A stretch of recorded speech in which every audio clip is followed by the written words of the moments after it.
February 1st. Okay, so basically the topic is we're going to go through it's more of a workshop session to go through some of the items we talked about. We have been talking about to update or change the bylaws. So after our last meeting, Ken, you were going to do some research for us about what some of the other local municipalities have been doing. With regards to a specific... Well, one of them was the screening for residential solar systems, smaller solar systems. And then there was something else there. What was it? Yeah, I didn't get to that one. I was looking at the oversized garage. That was the other one. Thank you. And I do have, I guess there's some questions that, at least in this work session, that we should figure out with regards to the intent of amending the bylaw, and, understanding, other than the ease of permitting, is there another intent of amending the garage? You mean the reasoning? Yes. I think the reasoning is that they come before us all the time. Okay. And the threshold of 1,200 square feet seems to be, really small footprint. And I don't think to date we've denied one, at least that I can recall, for any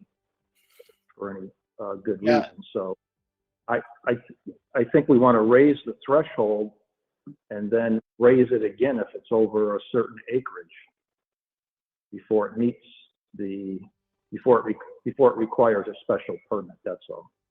A special permit doesn't necessarily mean it won't meet, and I'm not speaking for the board.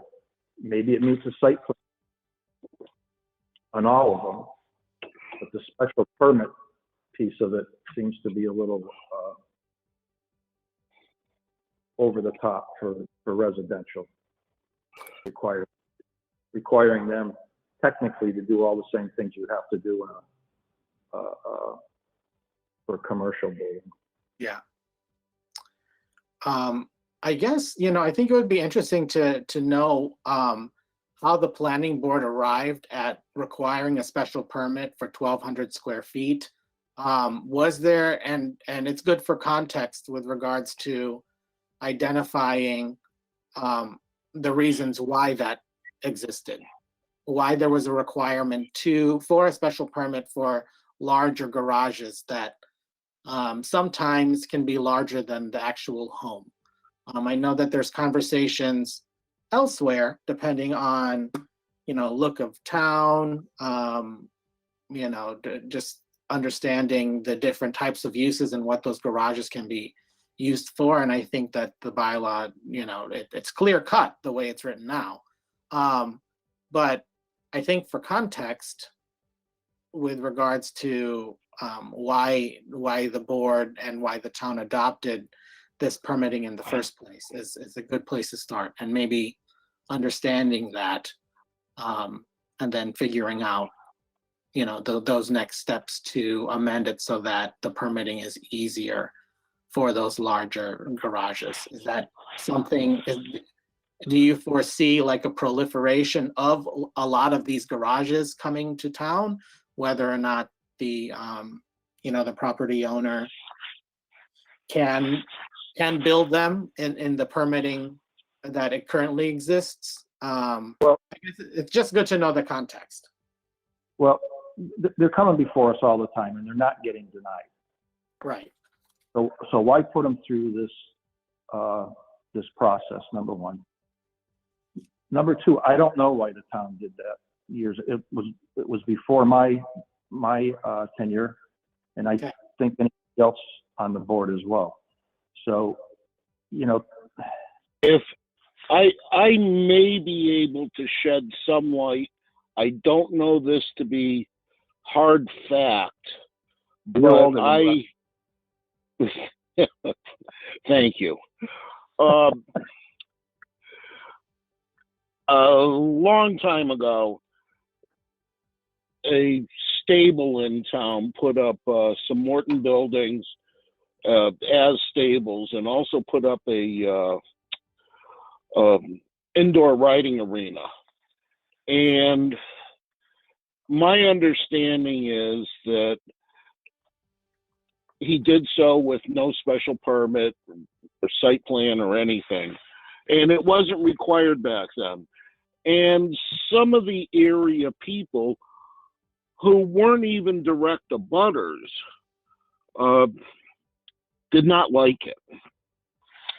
Hence, the board or the town was petitioned to put a size limit on it.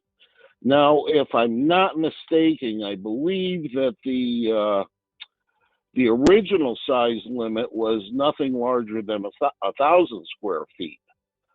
Correct. We changed that a couple of years ago since I've been on the board. Right.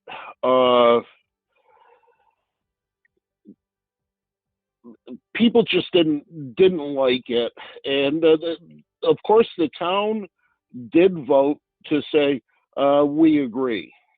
There has to be some kind of a threshold when there wasn't one in the past. Myself, personally speaking, as just a single member of the board, I agree with Jim's thought that maybe we should increase the size, or not maybe, we should increase the size, and I'm willing to entertain 1,500 square feet with no permit needed. I'll give you a 30 by 50 building.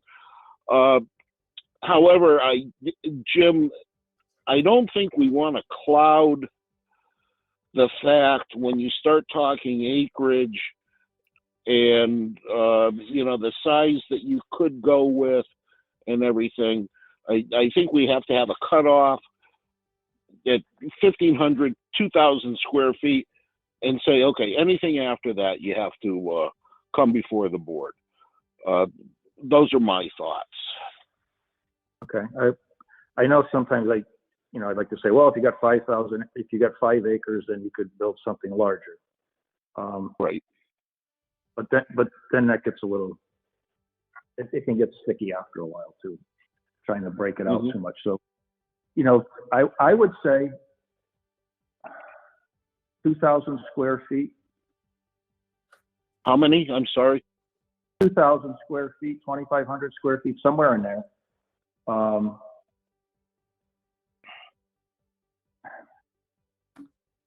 Would we do that with just the site plan approval? Or would we say by right, and then site plan approval? I think what I'm trying to get at is having a full hearing for a special permit. I think, we should say a special permit should be something over, I mean, we're building houses. People have got more vehicles, more toys, that they're building 3-4 car garages. I mean, some of them are attached, granted, but which negates this conversation. But at the same time, they're still, for lack of better terms, hobby barns. So right. do we say anything over a certain, so with that being said, 3,000 square feet would require a special permit and site plan review. And anything below that threshold, just the site.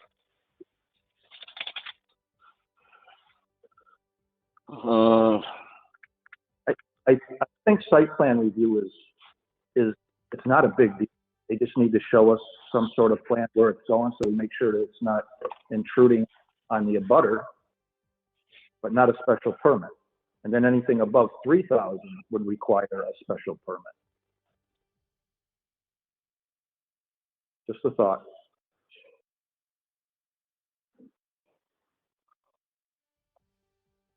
What do the other board members think? This is Jason here. To be honest, housing, both um, under 3,000 square feet, in my opinion. Jason, I don't know about the other people. Wow.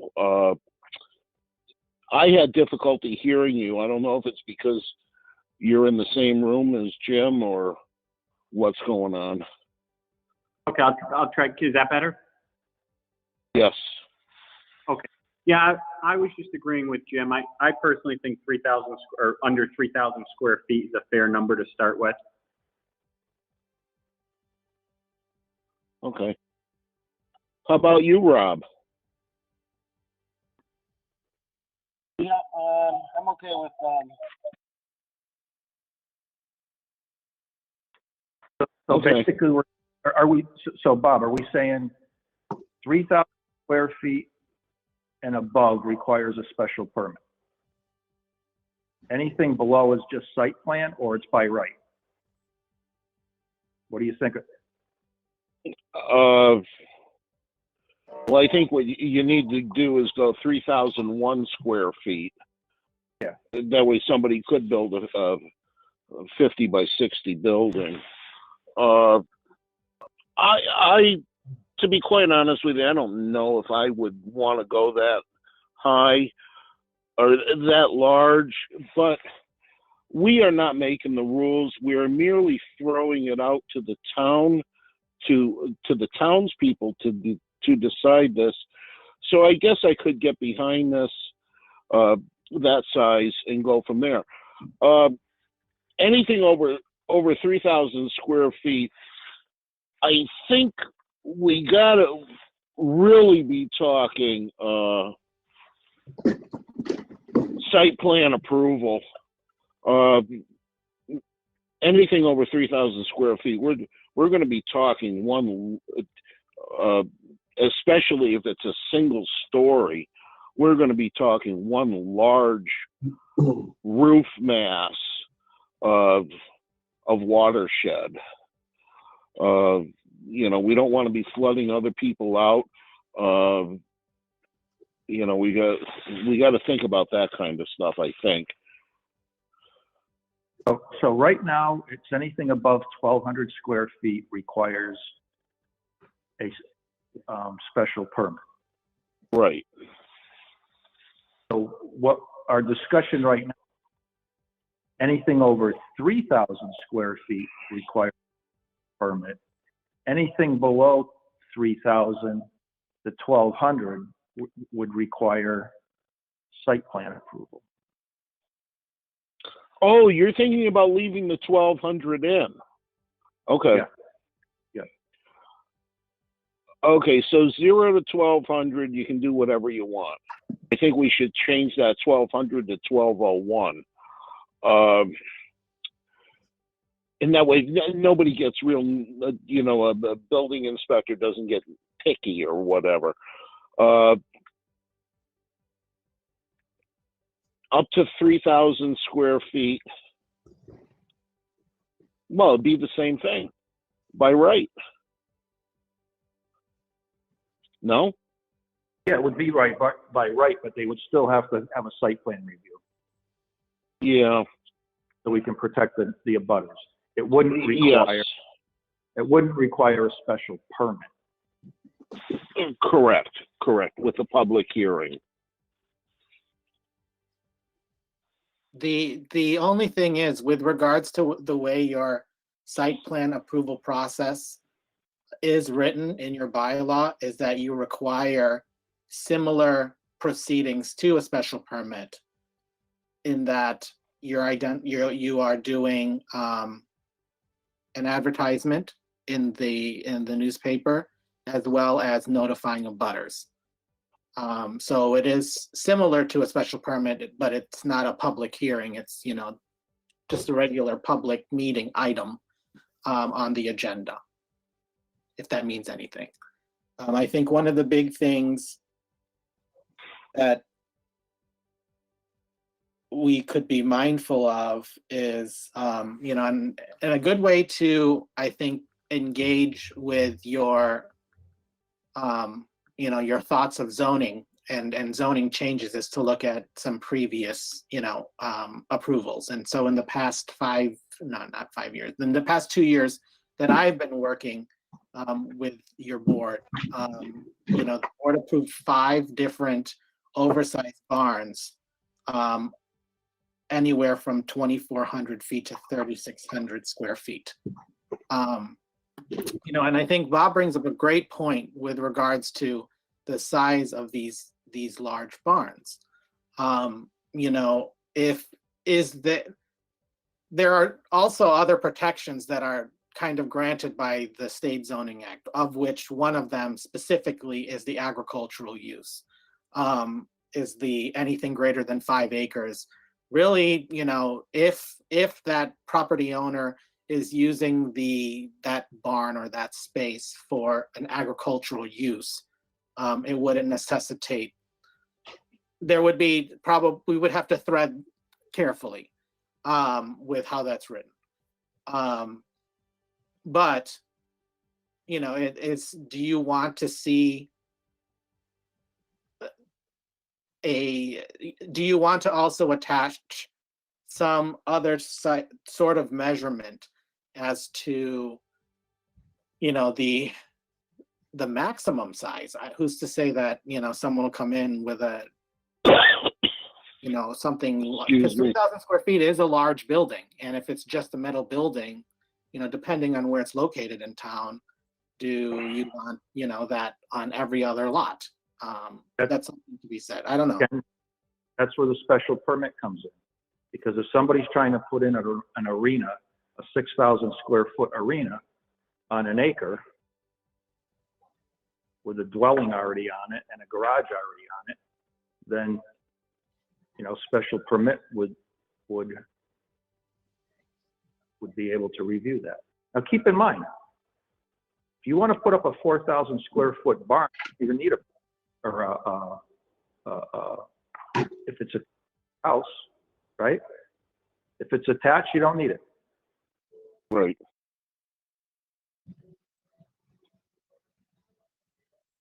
So I'm just saying, we're getting these 1,200, 1,500, they're getting approved.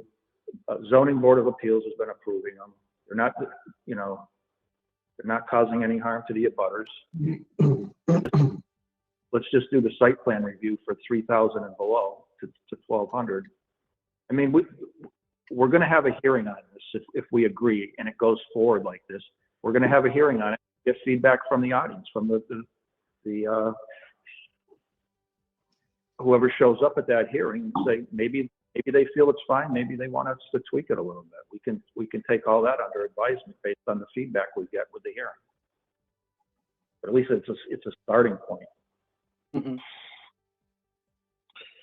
Right, and go ahead. I'm sorry. Continue. Real quick, and then Ken, in the meantime, you can do some research and see what some of the other towns are doing, and then we can revisit it before the hearing. Yeah, I think one of the big things that I'm finding, because I did do, when I do the research of towns and their zoning, it's specific to what actually has been passed and has gone through an attorney general's approval. And it's interesting that the towns that I was looking at, and I can provide that list when I go through my notes, are rural towns and some moderately populated communities. I think the big thing is that some towns are maximizing the size of the garage specific, and they're calling it a garage for vehicles and storage to a size tied to their home. So like, for instance, if the home is 1,400 square feet or 2,000 square feet for, an easier measurement, they're maximizing at 1/4 greater than the size of the square foot home, like 125% greater than the size of their home, which would be equivalent to like 2250 as the max size of their garage, which is specific to cars. You know, that's another thing. But I think, you know, depending on how, if the board is just looking at, you know, the language that exists in your current bylaw and then swapping in, you know, the numbers with regards to size. There weren't a lot of permitting mechanisms in the bylaws that I looked at for this specific topic, other than it's allowed as an accessory use, and the size really was anything greater than the size of a home. So, you know, this community, obviously your community is different. And, you know, I think if we're to look at past precedents and, you know, as you mentioned, Jim, you know, we have those past approvals, and the planning board approved 5 over the past 2 years. You know, it may be worthwhile to engage with these initial numbers, you know, see how it's written up, and you know, look at it that way. You do have protections in that, you know, obviously there's a lot coverage depending on what zoning district you're in, and some other, you know, notes, and because it's a special permit, as you mentioned, for those larger buildings, the findings have to, you know, those findings have to be met, and those are the criteria by which you'll be making your decisions. But that's just, I mean, that's just an initial comment regarding that. I don't know if there was any additional suggestions or thoughts regarding just, you know, increasing that number.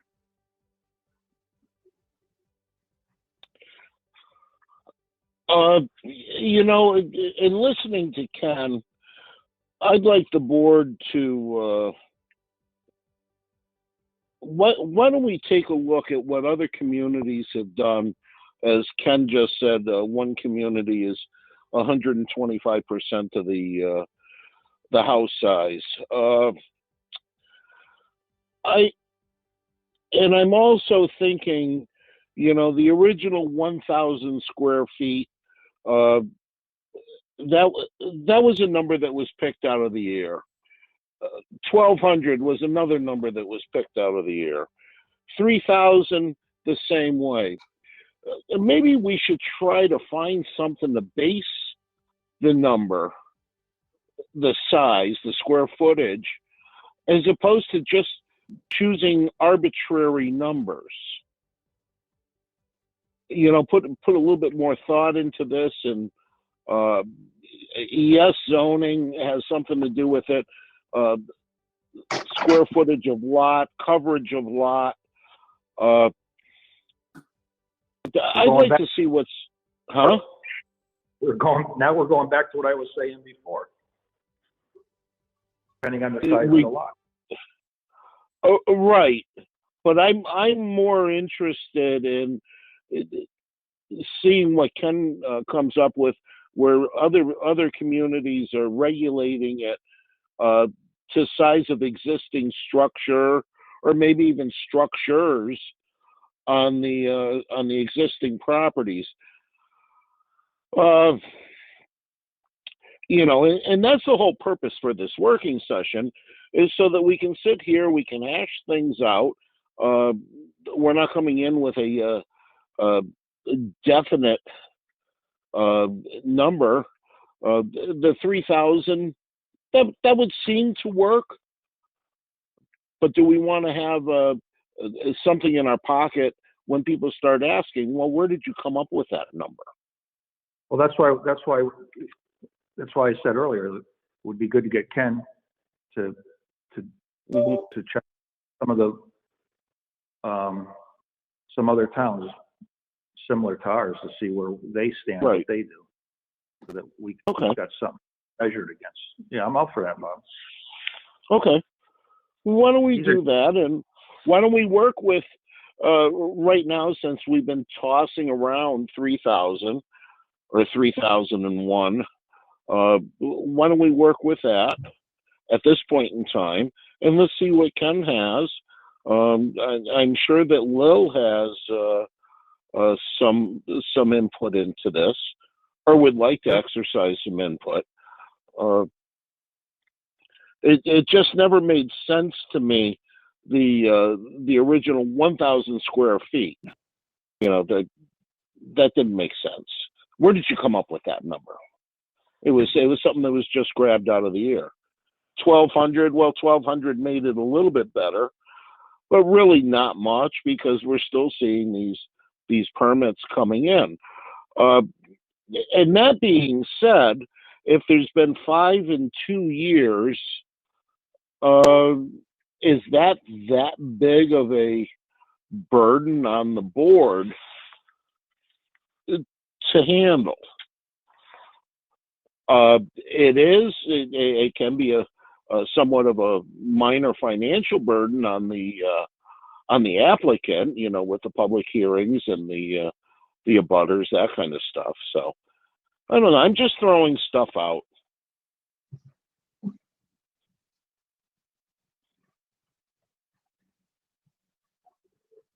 Anybody else have anything? No, this is Robbie, and I agree. We'll wait to see what Ken comes back with, and then we can discuss some more. Yeah, maybe we drop the threshold or bump it up, whatever. You got to start somewhere, but I just don't think coming here for a special permit and site plan approval for 1,200 square feet just doesn't. And we want to deter it, because some people they're allowed a couple commercial vehicles, put up a little garage to hide them in. So be it. That cleans up. Right. You're, But that's a good point too, Jim. all right, Ken, you're charged with doing some homework for us, coming back and giving us some more ideas. And again, it can all change again. Keep that. Okay, so one of the other top priorities was zoning East Street from residential to light business. Anybody have any comments on that? I think it's a good idea. However, I gotta find it here. In our July meeting that Lil sent to us,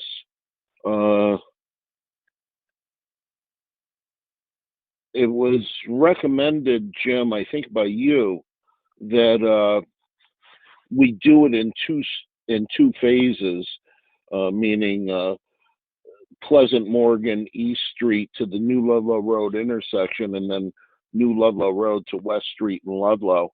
In case one got shot down, maybe the other one would go. 2 articles. Do it in 2 articles. I'm sorry? Do it. Present it in 2 articles. Right. So it's zone business all the way up to Barton Street, I believe.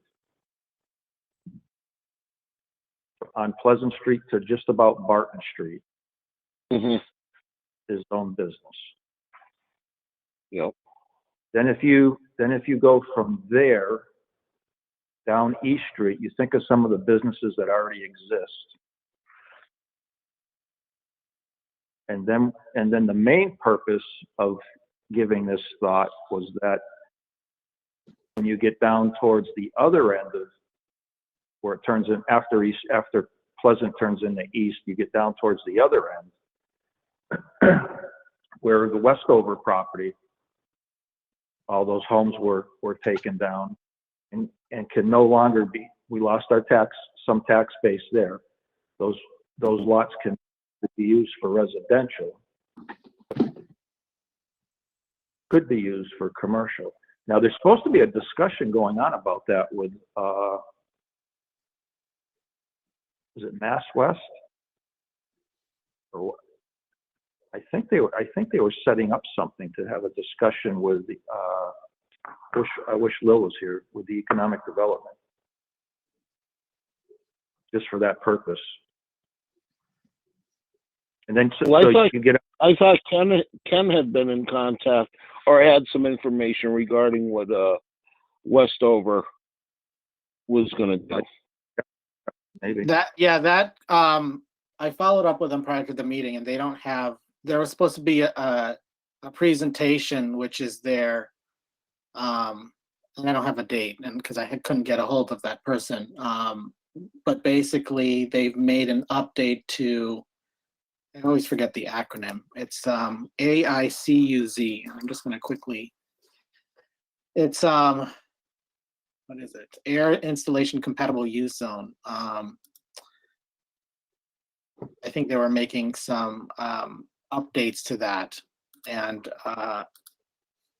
I wasn't able to get an update based on the last conversation we had with regard to that. I think, if you recall from July, and I'll be sure to circulate this again if you don't have this, but we took a snippet of your zoning map and basically created, 3 various sized circles or ovals. And, 2 of them as along East Street had been identified, and some draft warrant language was also produced with that. And then we have the industrial expansion on the southwest end of the town. But yeah, with regards to those residentials, that residential zone, it's I'm still trying to figure out, if the updates that they're going to provide are going to somehow create some inconsistency with, what they say, the community should have there, and what things can be permitted there. That could be different than what we allow in the rest of the East Street. So when we talk about more commercial, one of the things that defines commercial property or zoning or whatever, it doesn't necessarily have to be identified that way, but it's usually noise and traffic. Mm-hmm. There's a lot on East Street, and there is some current businesses, the bike shop, bike repair and sales shop. There's a grooming. Anybody think of anything else? We got the garage right on the line, Ludlow Granby line. Yeah, there's even some businesses from years past that were probably grandfathered, such as the kennel. Yeah, I think I certainly think that it is definitely worth looking at because of the traffic flow, as well as at least there's one utility there, meaning natural gas. Correct. And maybe somebody can make a go of something there. But when we say commercial, we want to define that to, we're not talking about putting up a Walmart or we're talking about small businesses, something that's under a certain square footage, something that's more retail oriented, or I'm just throwing this out there. I'm not, but that's what I'm thinking. I'm not thinking a gas station or an auto body shop or something along those lines. I'm thinking more on the lines of service. Jim, you back in July, I asked you that question, and your response was you suggested a light commercial overlay, similar to what we did on the Route 202 corridor. Yeah, I think we would want to mimic whatever's in the bylaw for that. Yeah. That makes. So adopt an overlay rather than an underlying zoning, because currently it's currently zoned as single-family residential units. Well, before we say that, we need to know the pros and cons of the overlay. What's the difference? You know, what are the pros and cons of that, I guess?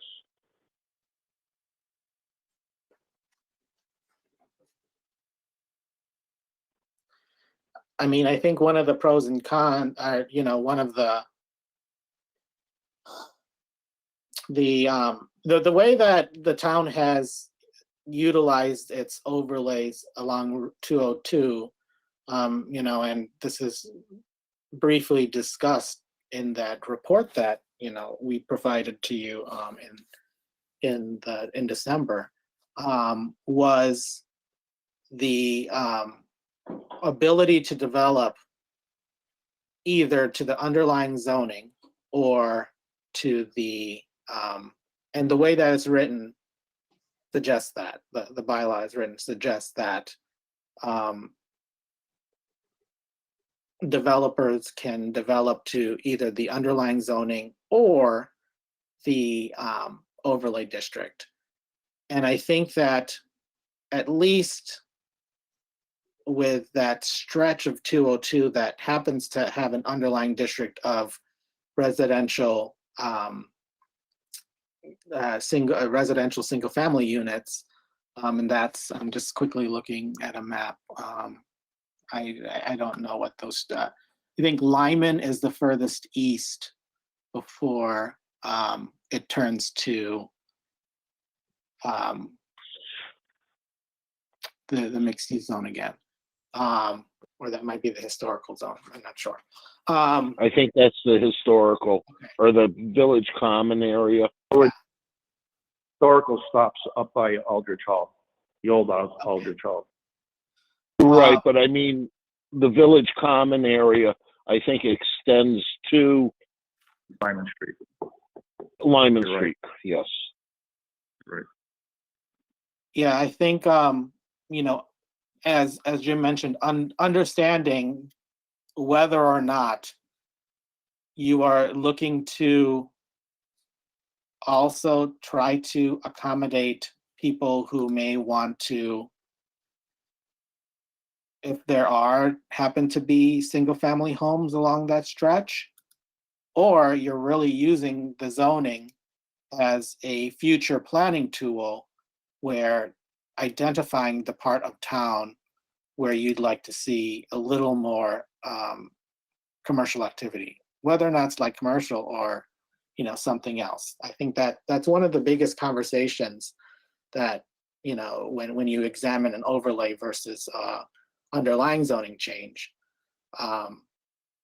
you know, that should be explored and at least discussed. But I'm not sure if, you know, if that has come up in the past. You can also, you know, look at it if you were to do some sort of zoning overlay and in prohibiting the different types of uses. I've seen it done that way too.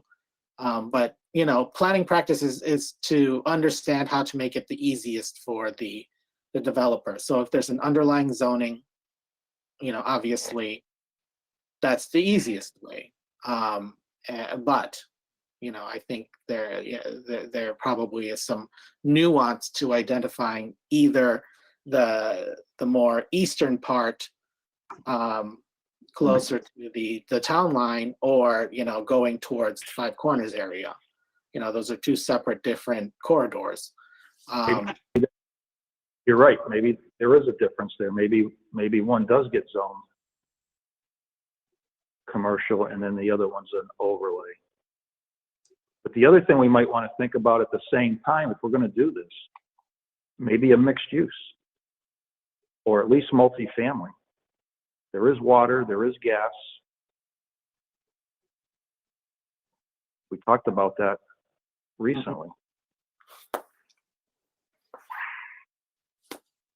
We could do all that at the same time, right?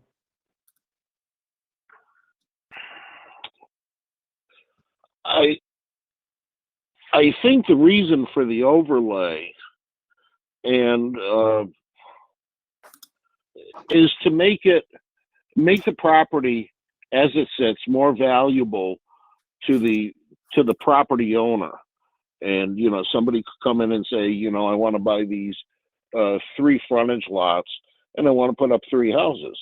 Or somebody may come in and say, I want to do some light business on 2 of the 3 lots.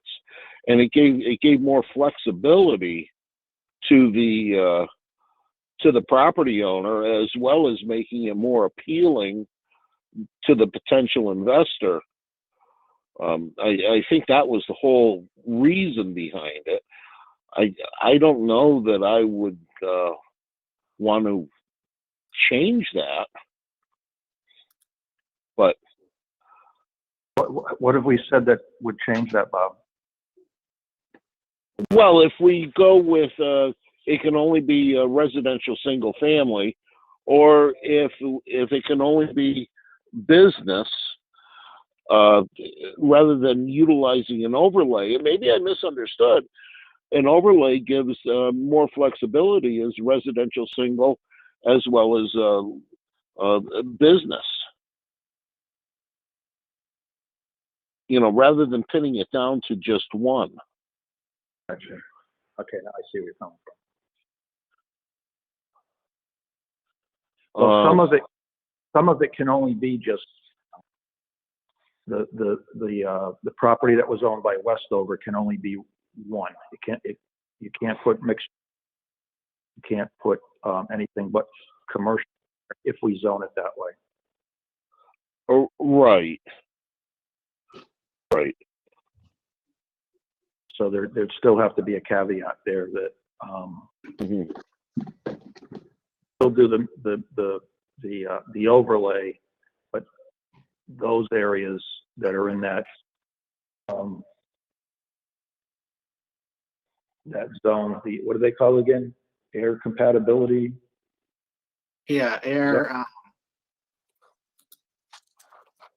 Yeah.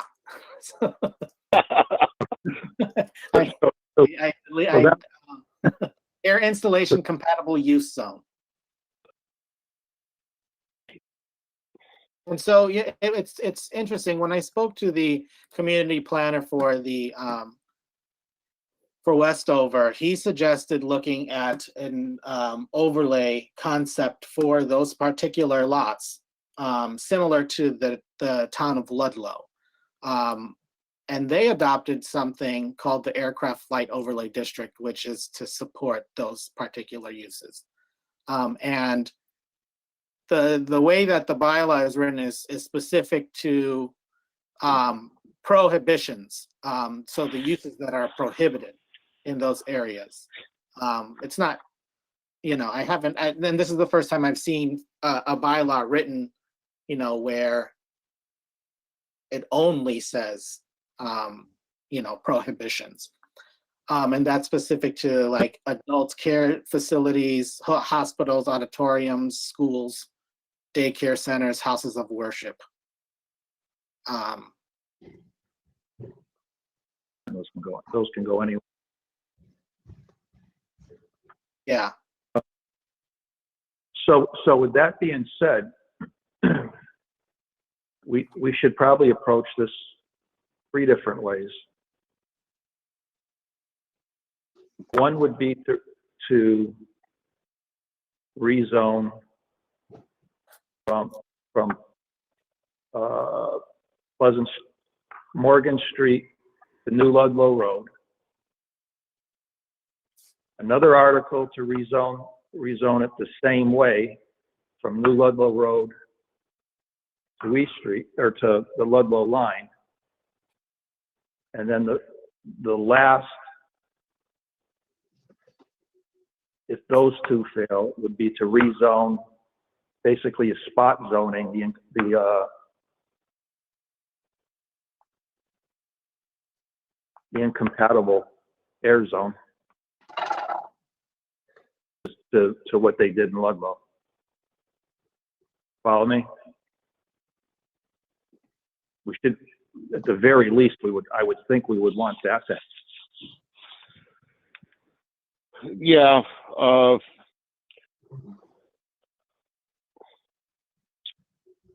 There may be many people in favor of that, but not in favor of the other. But that, I mean, Yeah.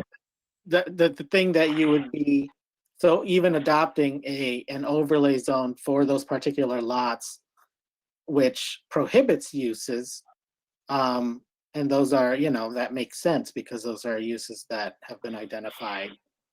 That still requires the underlying zoning, which is residential single-family units, you know, and whatever uses are under that.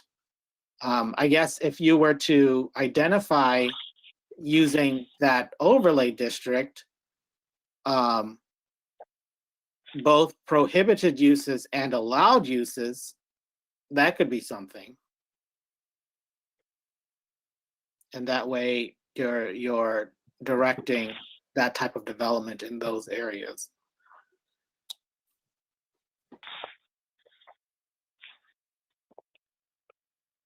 Okay. I'm good with that. I'm just trying to get more business and going to do it. The areas that are creating the most traffic. I mean, it's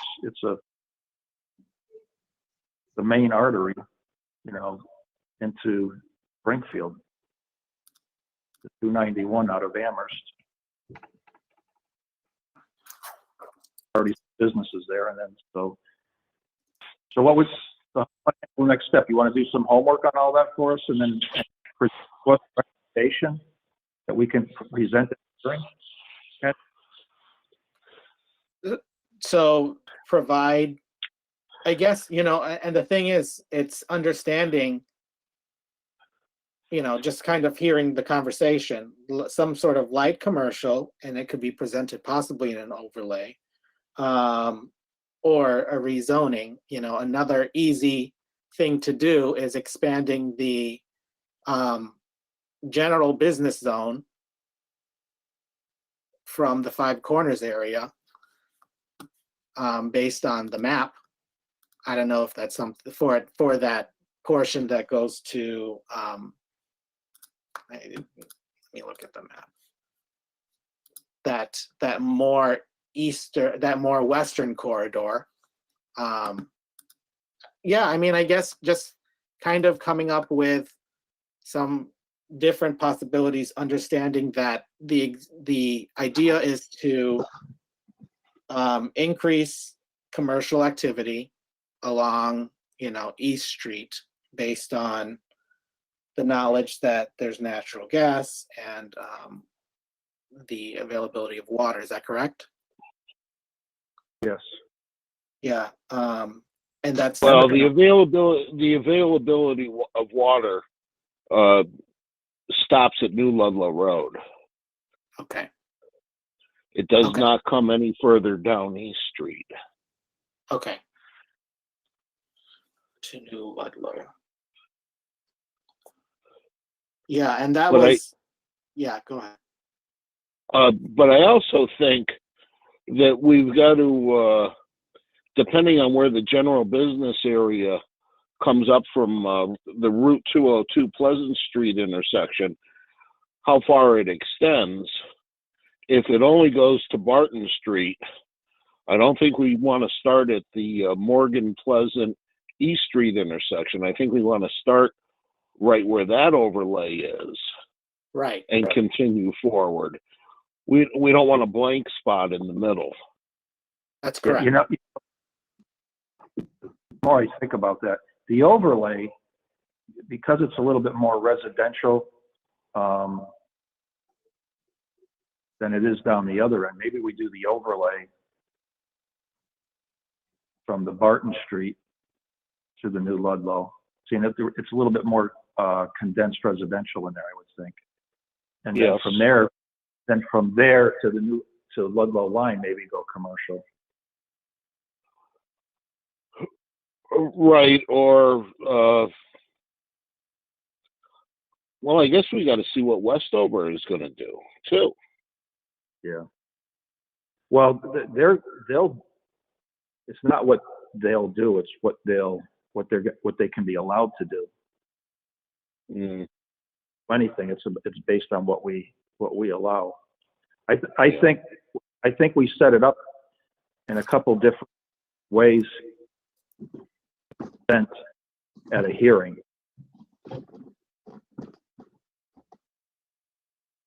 Or we present it the way we think it should be presented at the hearing. Basically what we just discussed. Let's say Ken comes back with some more information and we decide to go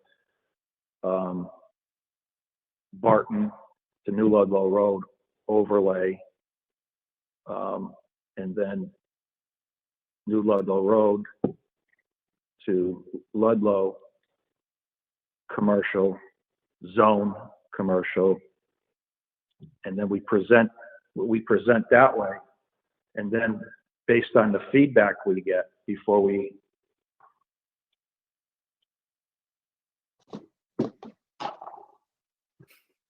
take it further. Okay. And we can have more than one hearing if Right. necessary, or continue it, I should say. Now, is there and I think I brought this up at the meeting when we talked about this last, which was in July, with regards to how you measure the boundaries. Some communities do it by entire parcels. Some communities do it like the first 300 feet from the right of way or whatever. Has something worked in the past? What we did on the 202 corridor, Uh-huh. and where else did we do it? What we did was it was either 300 or 500 feet off the front line if it was one piece of property. Because we had instances where someone's property could go back 3,000 feet, way back into a residential area. So Yeah. we capped it. It was either 300 or 500 feet, I think. We would probably want to do maybe 300 feet. I don't know. That's up for discussion. But you definitely have to cap it. Okay. Yeah, and we saw the Route 202 setback, kind of in my mind, adversely affect one property owner, meaning the carpenters out of South Hadley, with what they could do on the property that they still own behind the old street lumber. So, yeah, but I do agree with you, Jim. Yeah, you can't have it one piece, because take Dickinson Farm, for example. That would extend all the way over to New Ludlow Road from East Street. Right. Not that that's a bad thing. No, but let's say we extend it. Let's say we cap it at 300 feet off the setback, right? And let's say somebody's got 350 feet and they want to use a little bit more of it for parking or for stormwater management. So you can always go to the Board of Appeals and ask for a variance. If it's not adverse to the butters, if it makes sense. I think along. Use the ZBA as the mechanism if they want to develop the whatever uses would be in the first 300 feet of their property. If it exceeded it for some reason, let's say somebody's property line went back 350 feet. Yeah. And so now that's one parcel. How do they do that? Well, that becomes they'd have to go to the zoning board of appeals and say, hey, look at, I want to put our detention pond back there, or something along. So it doesn't handcuff them completely. There's always a mechanism to deal with the properties that go beyond it. Right. Or they can, in a future date, come to the town to change the zoning to include their entire parcel in the new zone or overlay. Yep, exactly. I'm just throwing 300 feet out there as that may be not enough. It may be too much. We do know that we want buildings off. We don't want the situation that we have at Five Corners where some of the buildings are right on the road. We want to make enough to put a building in, have some parking front or back, and still maintain a decent setback road.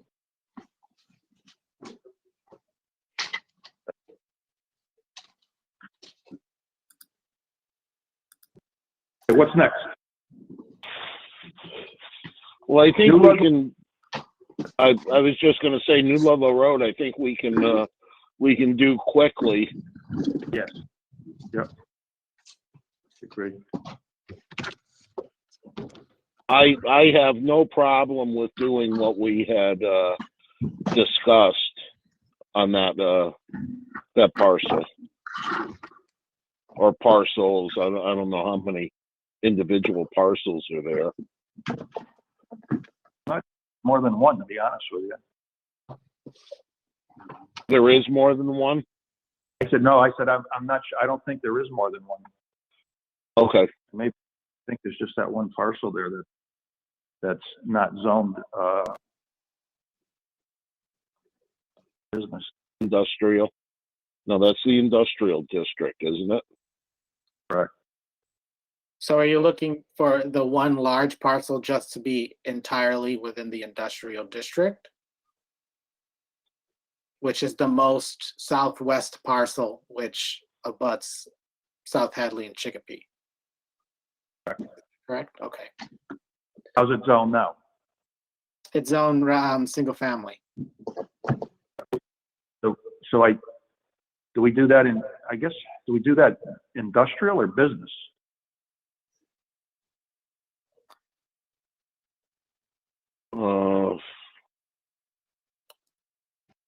South Hadley, I think on that line there, that's industrial zone, right?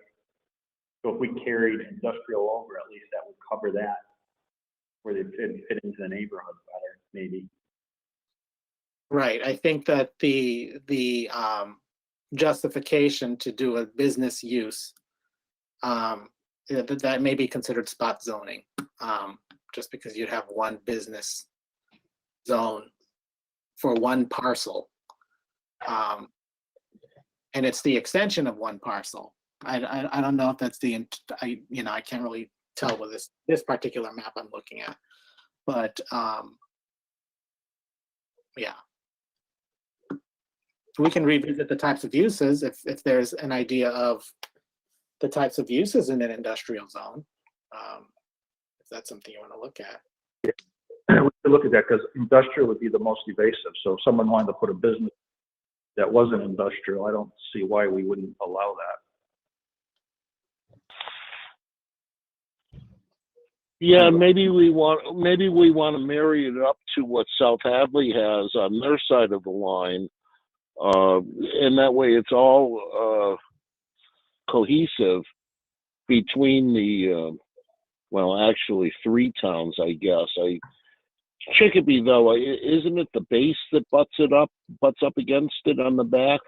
Is it, does Chicopee actually touch that piece of property in Granby? I don't know about, Yeah, I don't either. so I think it's just. Yeah, I think it will be helpful if you know, you can confirm, you know, the map to the way you believe it has been zoned, and then work off that to understand, you know, that either expanding the industrial district, which would be consistent with the zoning act, or expand the industrial district and look at similar uses, or maybe you know, adding additional uses if they're not already, or permitting certain types of uses in the industrial district currently.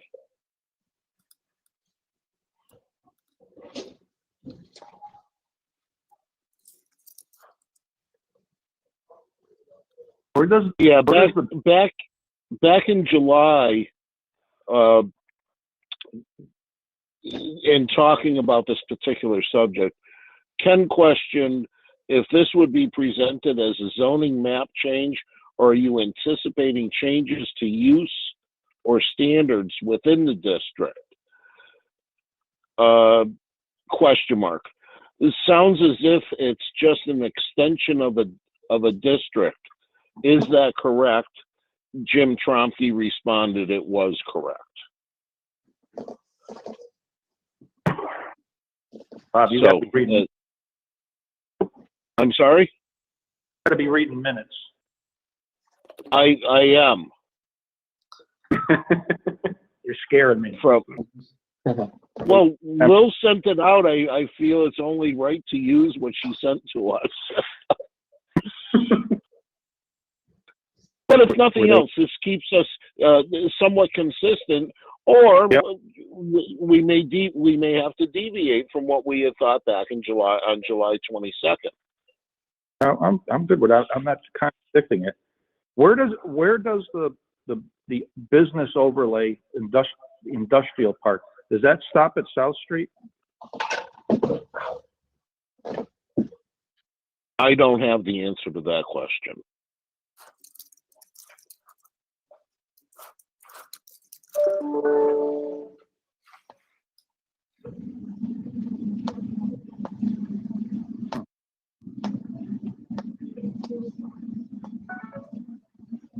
I would, you know what, we need to find out where the business industrial park ends.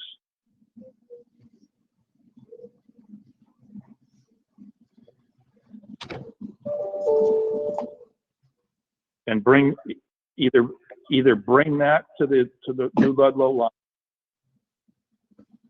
I'm sorry, to the South Hadley line, or bring the industrial from South Hadley to the business district. Then there's no gap between, right? Okay. No, your industrial line abuts your business district at the north end.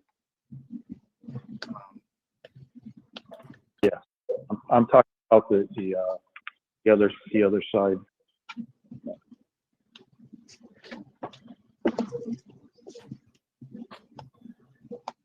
Oh, the overlay. Yeah.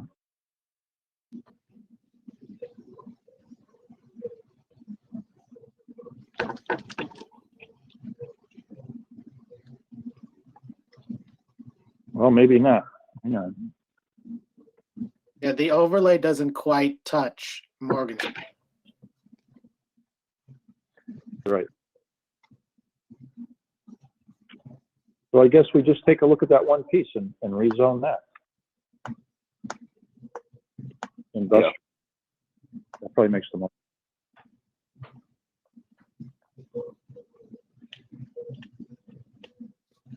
All right. Okay. That makes sense to me. Anybody else have anything?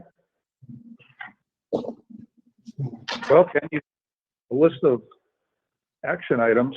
We're meeting Wednesday. Right. Ken, you there? Yes, I'm here.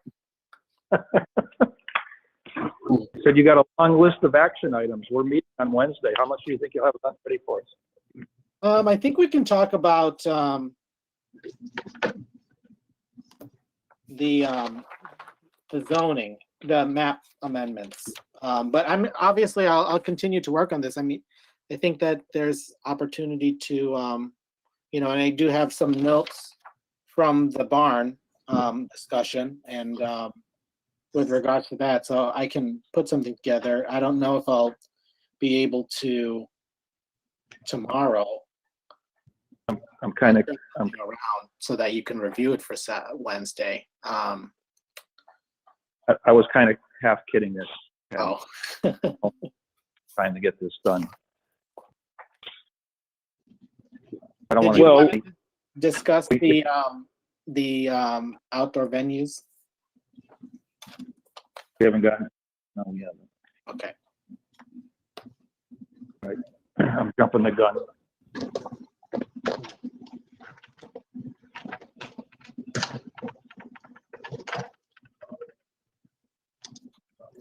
So you were going to look into seeing what other towns were going to, how they deal with that one.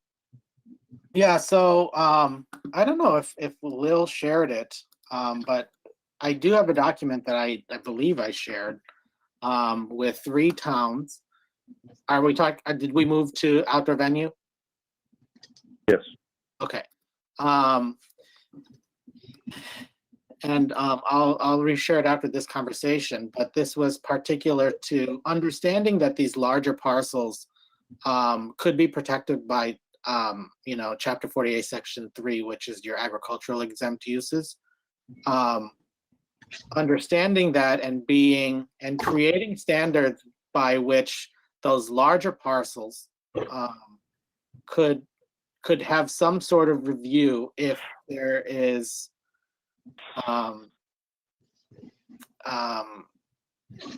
I'm talking about one town's example, which is the town that I used to work in, work as the town planner, and we had adopted a zoning, a standard for agriculturally related uses, because these are going to be larger parcels where, it's possible that these venues may exist. And obviously the purpose is to maintain and promote agriculture. And this is specific to other types of uses that the town may or may not have permitted in the past, but can explore expanding, with regards to outdoor mazes, things like that, those, fall activities that I would probably go to Granby to experience. But understanding that because, those types of businesses would increase traffic, would increase, certain activities on that parcel and surrounding area, understanding that there should be some sort of review process, either site plan review or a special permit. And these are specific standards that are in this particular bylaw. And then, of course, you have those types of agriculturally related uses be allowed with a site plan review or by right. And then you have uses that would be allowed by special permit from the planning board, related to whether or not a restaurant would exist on site or some non-agricultural related uses, such as a small scale entertainment venue or organized meeting space made available for rent. And that was kind of how, those types of uses could be permitted. And obviously also it would be permitted under your special permit. And then there was, so that's one example. And I think it would be proactive with regards to identifying other types of agriculturally related uses that the town or townspeople may have been thinking about, but puts it out there with the planning board being proactive with regards to that, or identifying the type of use and activities that will be prevalent in these types of outdoor venues, with a possible accessory building to support those activities. I think, knowing that, you go through a special permit process, and then you regulate events. And is that something that the planning board and select board would want to get involved with?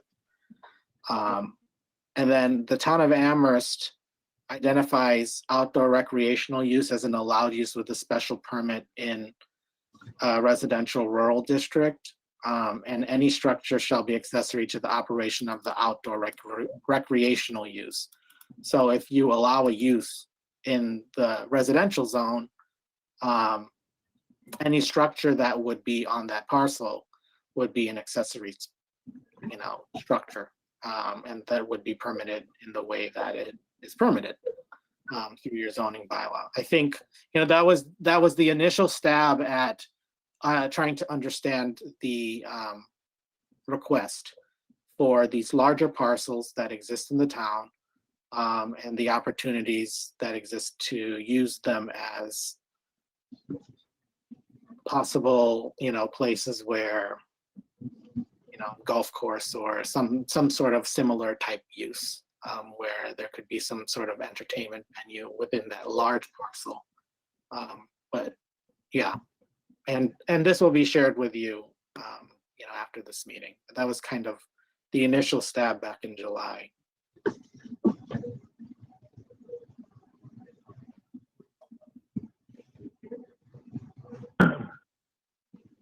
So how would you, that's not really a zoning issue then, it'd be more of a bylaw, correct? You mean the town general bylaw? I think it's if the planning board wants to have some say in the way the site looks, and understand traffic and those types of impacts that planning boards would usually be identified with handling. So that would be the zoning, the zoning component. Obviously, there'd be additional permits that would need to be collected. Board of Health, Select Board, if there's some sort of alcohol license, whatnot. But I think with regards to the different types of uses on these large parcels and understanding the standards by which to increase the type of things that could happen on those parcels, that's definitely a question of zoning.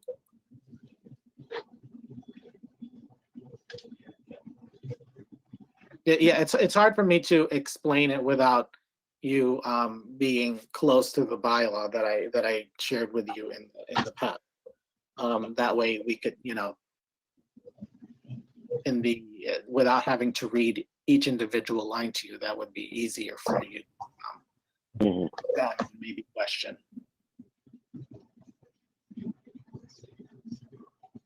Okay, well, how about if we did this? How about if we tabled this until Wednesday night's meeting, when Ken would be able to supply the members of the board with the bylaws so that we can read it, and Ken can chronologically go down through that bylaw, and we can take a look at it. Am I understanding that that's what you're saying, Ken? Yeah, I mean that's my suggestion with regards to, it is. There are three different ways to, I think, there are three different ways that I researched that address these types of outdoor venue, large venue uses on large residential parcels.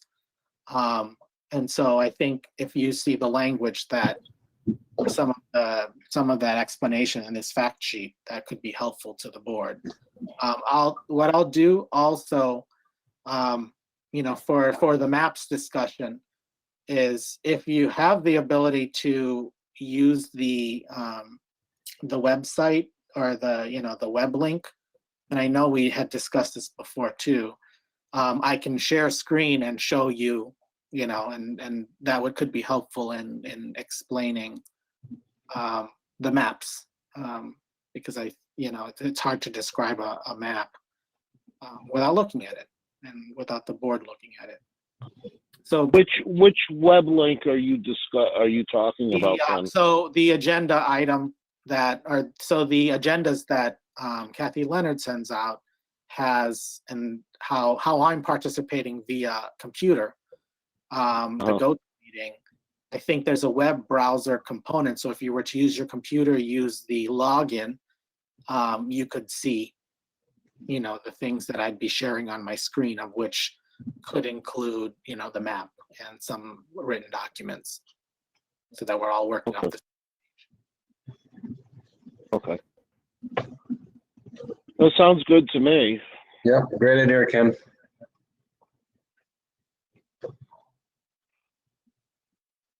Okay, did we cover everything tonight? No, the only thing we didn't cover is screening for private families, solar. Now, that came up, I'm trying to recall that from my notes. I do remember screening, but was that specific to large? Like, It wasn't large scale, but it was for ground.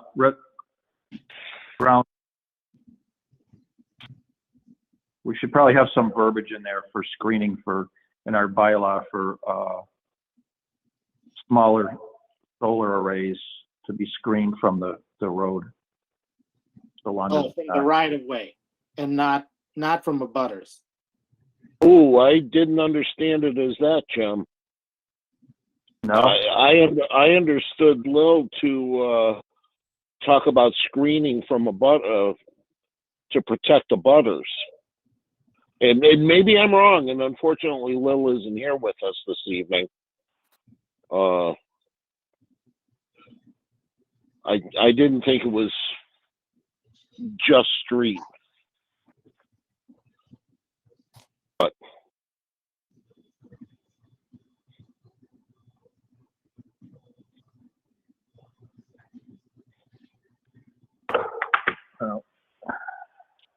because it was Lil, if memory serves me, it was Lil that was the one that proposed this. She said that she had heard some people were dismayed at their neighbors, the view that they now have are afforded by their neighbors due to their neighbor's solar array.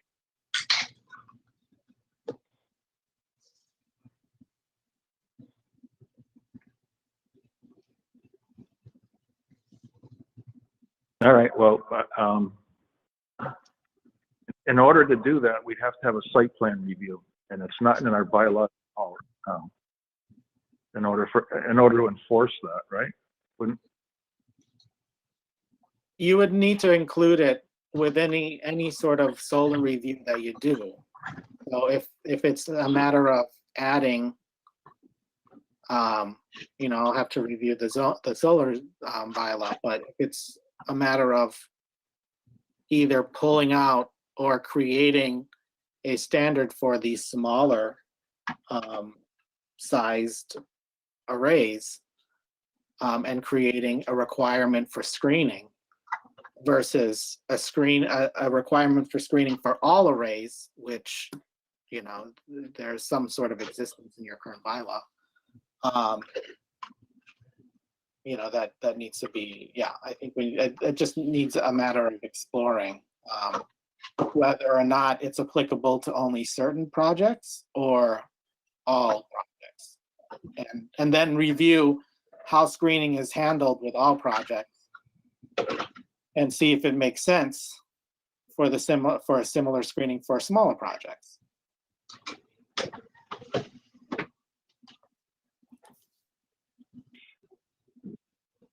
Okay. handle that on the, I mean, if they get all the setback. I'm sorry, Jim, what did you just say? I'm not sure how you handle that from the abutters, you know, Right. and you can put up an ugly barn. We don't have a bylaw. Paint it. Yeah. You know what I mean? It's, if they meet the setbacks.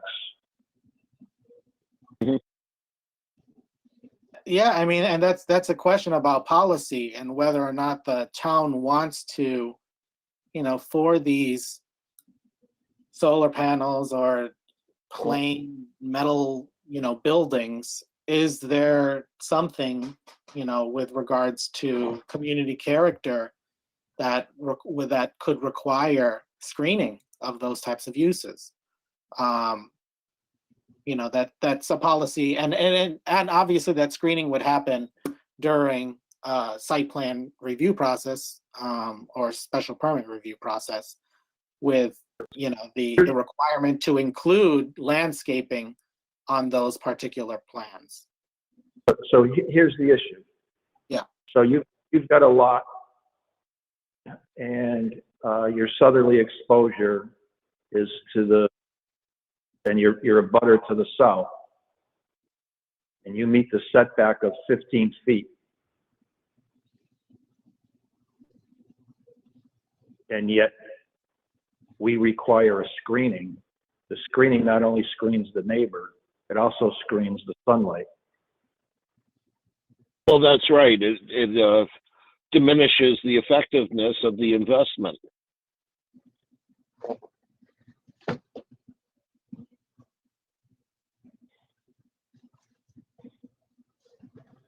I myself am not on board with this, but I think we owe it to Lil, since she's not here this evening, to, and I don't think we've heard all of Lil's reasoning yet on this. Maybe, well, you're right. So let's table this until Bill is back with us. Okay, now let me ask: are we going to meet on Wednesday, or are we going to give Ken maybe a week, or whatever Ken thinks he needs, to come back with everything that we've discussed this evening? Ken's driving the bus on that one, I would say. Okay. Yeah, I mean, if you think there's some additional conversation that could be had, you know, obviously I can turn around a couple of things, whether or not meeting Wednesday, you know, to talk about certain things, or at least having that as an option during this time to talk about that. That's, you know, that could be a possibility. It's then trying to figure out your, you know, looking forward to your schedule, either, you know, at a regular planning board meeting, which I don't know if there's any agenda items yet next Monday, but we're already scheduled for Wednesday. How about if we just go over the zoning, whatever you have ready for us? okay. Nothing, and it'll be a quick meeting. But if we just pick away at it, maybe we just get those zoning things done. We're here for half an hour and we're out. Right. I agree with that. And we can, if Lil is able to attend on Wednesday, maybe she can give us her thoughts regarding solar screening. So no pressure, Ken. Whatever you have, you've got. You don't have anything or much of anything, and don't worry about it. We're not trying to pressure you. And we can talk about the zoning, and we're already scheduled, so we'll do that. And if you have anything, great. If you don't, that's okay too. Okay. I know that in looking at Lil's email, I'm just reviewing it one more time. I did send the board, and hopefully you received it, some of the model language for the floodplain work. Yes. I don't think that, due to the fact that Granby won't be receiving new maps probably until the end of 2022, that needs to be priority. However, I think initial conversation should be happening. And I think it also, because the town is working using the MVP grant to update stormwater, that can somewhat indirectly be, I think, intertwined. So that's just a comment on what I shared with you, because there's some significant changes to that, and I'm working with the town of Hadley on adopting them. And I think there's going to be some, political challenge to adopt it, but understanding that it has to be adopted because, they have FEMA flood insurance on 80 parcels in Hadley. So, but it's just something to keep in the back of your head with regards to floodplains.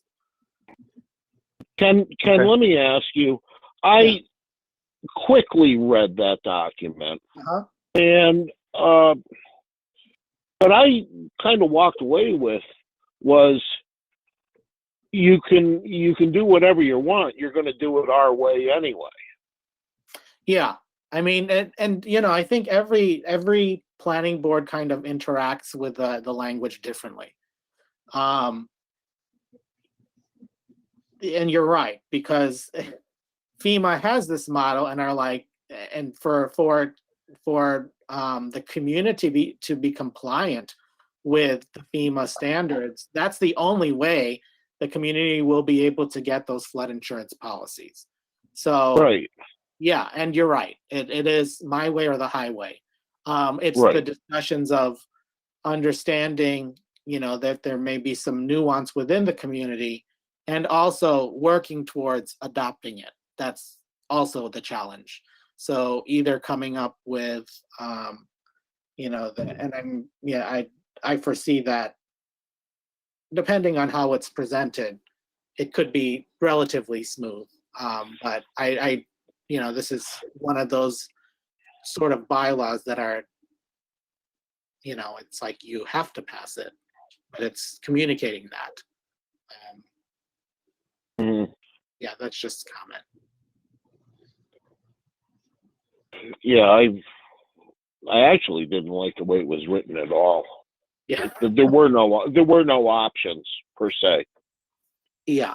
Well, I mean, the thing is, you really shouldn't be developing in the floodway, and that suggests that the option is, and the way that Hadley has it, and again, it kind of plays with the FEMA regulations, and you don't necessarily, and for Hadley's particular issue, it's specific to the Connecticut River and allowing RVs down.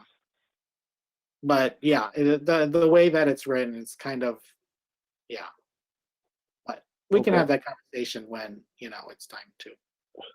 Okay. Yeah, let's get through what we've got first. Okay. Okay.